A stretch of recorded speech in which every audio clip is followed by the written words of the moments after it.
Trump انتظامیہ کو H-1B visa face پر بڑا دھچکا۔ خبر ایجنسی کے مطابق امریکی اپیل کورٹ نے نئے H-1B ویزا پر $1,00,000 فیس روکنے کا حکم برقرار رکھا۔ ٹرمپ انتظامیہ نے اپیل میں فیصلے کو معطل کرنے کی درخواست کی تھی۔ عدالت نے فیصلہ معطل کرنے کی حکومتی درخواست مسترد کر دی۔ ریمارکس دیے کہ H-1B ویزا پر $1,00,000 فیس کے لیے کانگریس کی منظوری نہیں لی گئی۔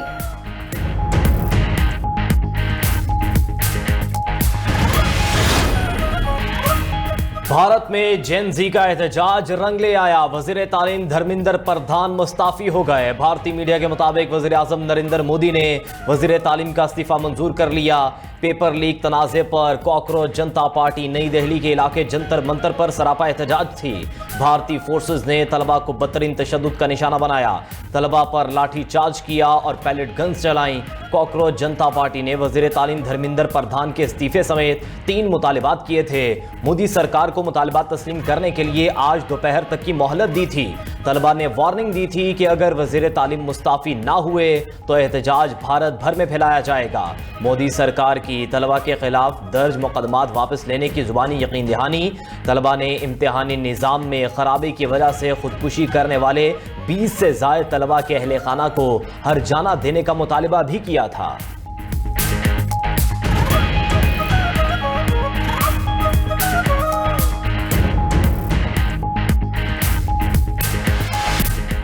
پنجاب میں بارشوں سے حادثات میں 5 افراد جاں بحق، 9 زخمی ہو گئے۔ اسلام آباد، لاہور، گجرانوالہ، فیصل آباد، سرکودا میں برسات۔ جہلم، اوکاڑا، مرید کے کمالیہ، پنڈی بھٹیاں، منڈی بہاؤدین میں بھی بارش۔ نشیبی علاقے زیریاب، گلیاں اور محلے ندی نالوں کا منظر پیش کرنے لگے۔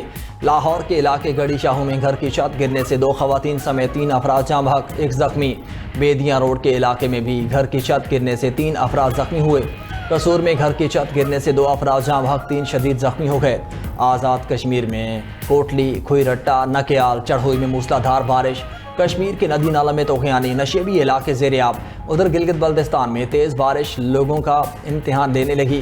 استور میں مونسون بارشوں، کلاؤڈ برسٹ اور سیلابی ریلوں سے مکانوں، رابطہ سڑکوں اور چاراہوں کو نقصان۔ دریائے کٹاؤ کی زد میں آنے والی شاہراہ استور 5 دن بعد بھی بحال نہ ہو سکی۔ دریائے پانی کے بہاؤ سے شاہراہ استور کا ایک حصہ مکمل منہدم۔ کراچی میں بھی بادل برس پڑے۔ گلشن اقبال، نارتھ کراچی، ناظم آباد، FB ایریا میں بھی بارش ہوئی۔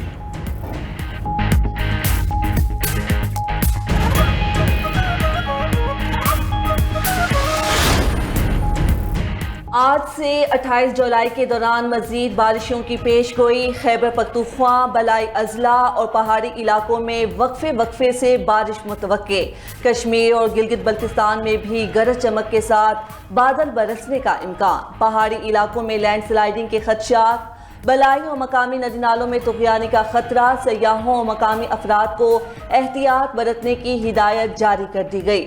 ادھر مسلسل بارشوں سے دریاؤں کی سطح بلند ہونے لگی۔ کمالیہ میں میل فتیانہ کے سپیل ویز بند ہونے سے دریائے راوی میں پانی کا تیز بہاؤ۔ گڈو بیراج کے مقام پر دریائے سندھ کے پانی کی سطح میں مسلسل اضافہ۔ گڈو بیراج پر پانی کی آمد 1,72,721 کیوسک ریکارڈ۔ روزانہ پیٹرولیم مصنوعات کی قیمتوں کا تعین عوام کے جیبوں پر بھاری پڑ گیا۔ پیٹرول اور ڈیزل مسلسل 6ٹھے روز مہنگا۔ پیٹرول کی قیمت ₹3.66 بڑھ کر ₹335.18 فی لیٹر مقرر۔ ڈیزل مزید ₹4.80 مہنگا، نئی قیمت ₹383.46 فی لیٹر ہو گئی۔ 18 جولائی سے اب تک پیٹرول کی قیمت میں مجموعی طور پر ₹50 فی لیٹر کا اضافہ ہو چکا۔ ڈیزل کی قیمت 7 روز میں ₹60 فی لیٹر بڑھ چکی ہے۔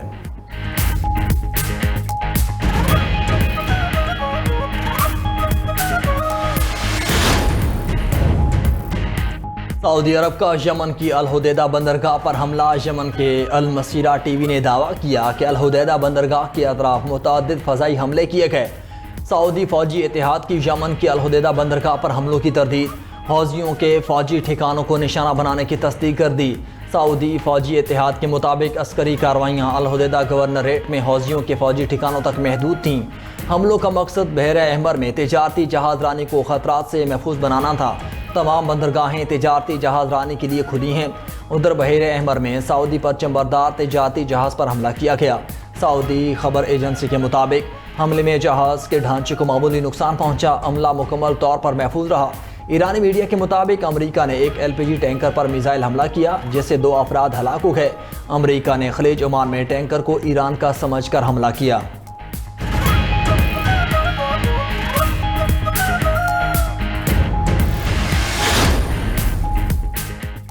پاکستان ایک بار پھر امن کوششوں میں سرخرو۔ پاکستان امریکہ اور ایران کو دوبارہ مذاکرات کے ٹریک پر لے آیا۔ خبر رساں ادارے رائٹرز کا دعویٰ، کہا کہ چین کے کہنے پر پاکستان نے امریکہ ایران مذاکرات شروع کرائے۔ امریکہ اور ایران کے درمیان مذاکرات میں آنے والا تعطل ختم ہو گیا۔ پاکستان نے ایرانی حکام کے ساتھ سفارتی سطح پر بات چیت کی۔ چین آبنائے ہرمز کی بندش اور تجارتی نقصان سے پریشان ہے۔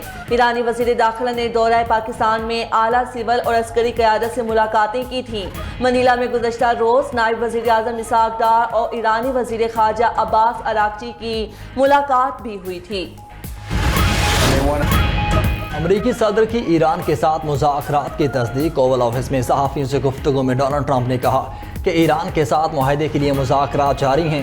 ایران پر بڑے پیمانے پر حملے کرنے یا نہ کرنے کا فیصلہ نہیں کیا۔ ایران مذاکرات کے لیے پہلے سے زیادہ سنجیدہ نظر آ رہا ہے، لیکن میرے خیال میں ابھی معاہدے کا وقت نہیں آیا۔ مشرق وسطی میں اب صورتحال بدل چکی ہے۔ ایران کے پاس اب بہت کم ڈرونز باقی رہ گئے۔ ایران کے پاس معاہدہ کرنے کے سوا کوئی آپشن نہیں۔ معاہدہ نہ کیا تو بڑے پیمانے پر حملوں کا سامنا کرنا ہوگا۔ ایران پر واضح کر دیا وہ کبھی ایٹم بم نہیں رکھ سکتا۔ چین اور روس نے ایران کی حمایت نہ کرنے کی یقین دہانی کرائی ہے۔ ٹرمپ نے یہ بھی کہا کہ سعودی عرب کو معاہدہ ابراہیمی کا رکن ہونا چاہیے۔ اس کے بغیر امریکہ سول ایٹمی معاہدے کو آگے نہیں بڑھائے گا۔ ماحولیاتی آلودگی کی وجہ سے کینیڈا پر بڑا ٹیرف لگانے جا رہے ہیں۔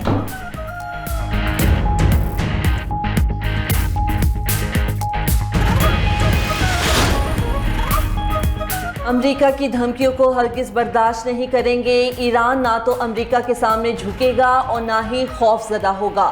ایرانی وزیر خارجہ عباس اراغچی کا کہنا ہے کہ چین اور روس کے ساتھ مسلسل مشاورت کا عمل جاری ہے۔ امریکی رویہ مذاکرات میں رکاوٹ ہے۔ ایرانی وزیر خارجہ عباس اراغچی کا عمانی ہم منصب سے ٹیلی فونک رابطہ، آبنائے ہرمز کی سیکیورٹی صورتحال اور تجارتی جہاز رانی پر تبادلہ خیال کیا گیا۔ ایرانی میڈیا کے مطابق عمان کا وفد ایران پہنچ گیا۔ آبنائے ہرمز میں مشترکہ بحری نظام پر غور کیا جائے گا۔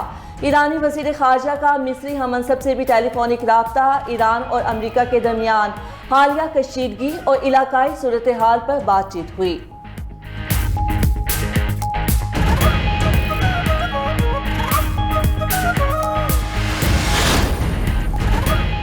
امریکی صدر ایک ایسی جنگ میں پھنس گئے جہاں سے نکلنا مشکل ہے۔ امریکہ کے سابق وزیر خارجہ اینٹونی بلنکن کا کہنا ہے ٹرمپ اس مشکل صورتحال سے نکلنا چاہتے ہیں جس میں انہوں نے خود کو پھنسایا۔ ٹرمپ طریقہ تلاش کر رہے ہیں لیکن انہیں کوئی راستہ نہیں مل رہا۔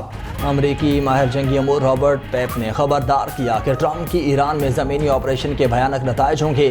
ایرانی تجزیہ کار خواتین اوغلو بولے کہ ایران کیلکولیشن اور واضح اہداف کے بغیر آگے بڑھ رہا ہے۔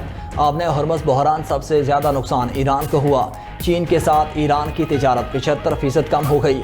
عرب تجزیہ کار عبدالرحمن الراشد نے کہا کہ ایران جنگ کے بعد خطے کا نیا تصویراتی نقشہ تشکیل دینا چاہتا ہے۔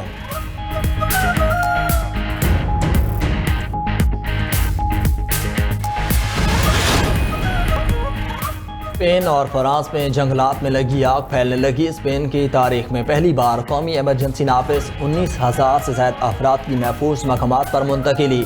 ہیٹ ویو کے باعث فرانس کے جنوب مغربی جنگلات میں بھی آگ بھڑک اٹھی۔ فرانسیسی حکام کے مطابق جنگلات کی آگ کے باعث 1.5 لاکھ سے زائد افراد نقل مکانی پر مجبور ہو گئے۔ 47,000 ایکڑ سے زائد رقبہ آگ کی لپیٹ میں آ چکا ہے۔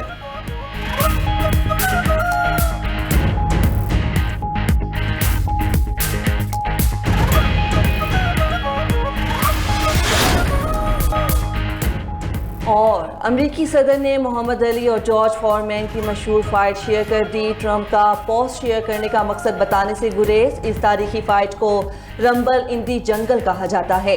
فائٹ کے شروع میں جارج فورمین حاوی رہے۔ محمد علی 8ویں راؤنڈ تک مسکرا کر مکے سہتے رہے۔ جارج فورمین تھک گئے تو محمد علی نے انہیں ناک آؤٹ کر دیا تھا۔